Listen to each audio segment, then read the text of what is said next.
Guys welcome back to my channel. বরাবরের মতো আপনাদের সাথে আছি আমি আপনাদের জানাই ভাই প্রাণের ভাই সজীব। আজকে নতুন একটা ভিডিও নিয়ে আসি। সেটা হলো আমি এর আগে যে ভিডিওটা আপলোড দিয়েছি সেটা হলো মোবাইল ফোন কীভাবে রেজিস্ট্রেশন করা যায়। তো মোবাইল ফোন রেজিস্টার করতে গিয়ে অনেক ভাই অনেক প্রবলেম ফেস করতেছেন, তারা আমাকে কমেন্টের মাধ্যমে জানাইছেন তাদের ওই কমেন্টগুলোর উত্তর এবং এই প্রবলেমগুলো কীভাবে সলভ করবেন ওটা নিয়ে বানাইতেছি এই পুরো ভিডিওটা। তার জন্য করতে হবে কি, ভাইয়ের চ্যানেলটা সাবস্ক্রাইব করে ভিডিও কন্টিনিউ করতে হবে।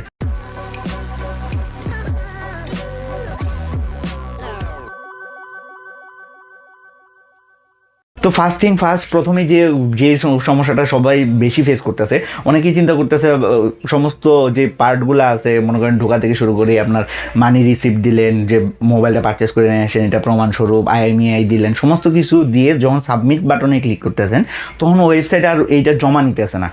তো এই জিনিসটা অনেকের মাথায় পেইন হইতেছে। এখন বলে রাখি, যেহেতু আপনি বাংলাদেশে এটা নতুন ইমপ্লিমেন্ট করা হয়েছে, বাংলাদেশের যে সরকারি ওয়েবসাইটগুলা সেগুলা সার্ভার কোয়ালিটি বা সমস্ত কিছু নিয়ে আমার এত কিছু বলার দরকার নাই, কারণ কিছুদিন পরে এগুলা দেখা যায় বাইরের দেশ দ্বারা অ্যাটাক হইতেছে এসে। এটা আমাদের আসলে নাজুক অবস্থা, এটা আমাদের ইমপ্রুভ করা দরকার, কারণ বাংলাদেশে অনেক ভালো ভালো IT ইঞ্জিনিয়ার আছে যারা ভালো একটা ওয়েবসাইট ডেভেলপ করতে পারে।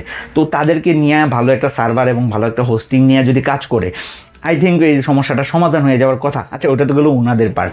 তো যদি আপনি জমা দিতে না পারেন, কোনো টেনশন করার কোনো কারণ নেই। আপনি আপনার যে কাছে যেহেতু ভ্যালিড কাগজপত্র আছে, ভ্যালিড মোবাইল ফোন, আপনি এমনিতেই চালাইতে থাকবেন। যখন BTRC মনে করবে যে এখন ইলিগ্যাল ফোনগুলো ব্যান করে দেওয়া দরকার, যেহেতু আপনার আর কোনো রাস্তা নাই, তো আপনি কাগজপত্র নিয়ে রাখবেন। তখন ওরা আপনাকে মোবাইলে মেসেজ দিবে যে আপনার ফোনের যে IMEI সেটা ডাটাবেজে পাওয়া যায় নাই, আপনি জলদি যোগাযোগ করেন নয়তো ফোনটা ব্যান করে দেবে।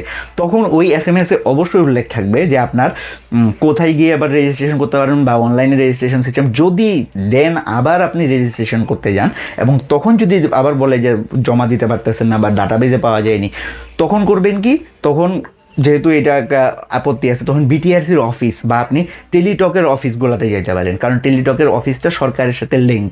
তো টেলিটকের অফিসগুলোতে গিয়ে আপনি কমপ্লিট করতে পারেন যে আমি তো নতুন ফোনটা নিয়ে আসছি, আমি তো রেজিস্টার করতে পারতেছি না, তো আমি কোথায় যোগাযোগ করবো। ওনারা BTRCর অফিসের ঠিকানা দিয়ে দেবেন, ওখানে নিয়ে যাবেন। ওখানে আপনি যদি অনলাইনে না হয় ম্যানুয়ালি আপনি রেজিস্ট্রেশন করে আসতে পারেন, মানে কাগজপত্রে লিখে। এটা তো গেল এই ভাইদের প্রবলেম। আবার অনেকেই আছে যে KYD স্পেস দিয়ে যখনই SMS পাঠাইতেছে তখন আবার দেখাচ্ছে যে আপনার যে সার্ভার আছে সেখানে এই তথ্য পাওয়া যায়নি। মানে এই না যে আপনার ফোনটা ইলিগেল, যেহেতু আপনি দেশের বাইরে থেকে ফোনটা নিয়ে আসছেন।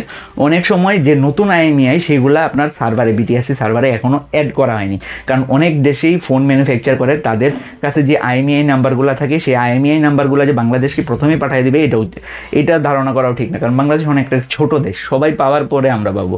যেমন মনে করেন করোনার টিকা সবাই পাওয়ার পরে আমাদেরকে অল্প অল্প দিতে হবে, তাও আবার টেস্ট পারপাসে, যেগুলো টেস্ট রেশিও কম।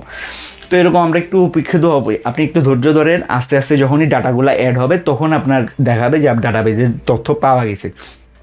এখন আসি যে নতুন যারা ফোন কেনার কথা চিন্তা ভাবনা করতেছেন, তারা অবশ্যই যখনই দোকান থেকে পারচেস করবেন আগে KYD স্পেস IMEI দিয়ে 16002 নাম্বারে SMS দিয়ে চেক করবেন যে এটা কি ডাটাবেজে আছে না নাই। যদি ডাটাবেজে না থাকে কখনোই পারচেস করবেন না। আর অফিসিয়াল স্টোর ছাড়া কখনোই ফোন কেনার চিন্তাভাবনা করাই যাবে না, কারণ বর্তমানে এই জিনিসটা অনেক ভালো একটা ইস্যু হয়ে দাঁড়াইতেছে।